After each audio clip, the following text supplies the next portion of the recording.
Hello guys, this is Press and of course, nandito naman si Press guys. Share ko lang sa inyo, excited ako na nakuha ko na yung bago natin laruan. Yan guys, may idea na kayo kung ano siya. Yan guys, open natin. Yo! Yan guys, of course, it's a Taurus T4 guys. Yan, ganda. 14.5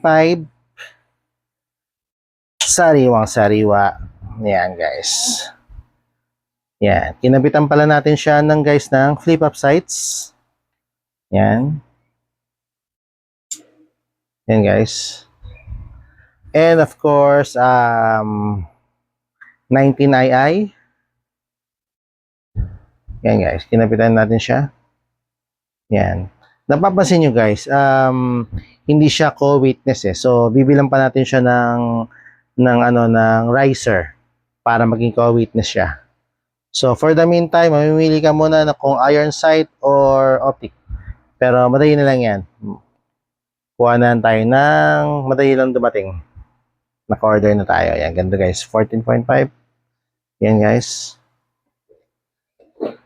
It comes with, of course, 2 magazine. Yan. Ito maganda sa Taurus guys. 2 magazine na included. Iba isa lang. Yan. And of course, ayun, mga cleaning rod. And of course, yan, tali. Ito yung, ayan, dito. Yung, ano niya.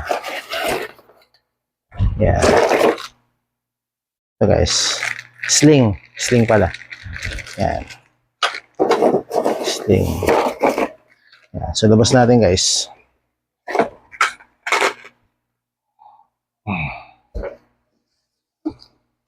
Yan guys, yan siya. Ganda. Lagyan natin yung magazine. Guys, unloaded pala siya. Diyan ko na siya. Yan. Ito yung 99 niya guys. Gusto ko kasi yung simple lang. Ayoko nung maraming abubot na na unit yan. Simple lang. Optic, iron sight, yan. Ano pala siya guys, yung model niya is flat and top. Para malagyan natin ng mga optic, ng mga flashlight, whatever you want. Yan, guys. Yan. Yan, guys. Yan. Ganda. So, yun guys. From time to time, pagka tayo, lalagyan natin siya ng mga bagong upgrade. So, for the meantime, okay na muna siya, guys. So, yun. Titest natin siya sa range.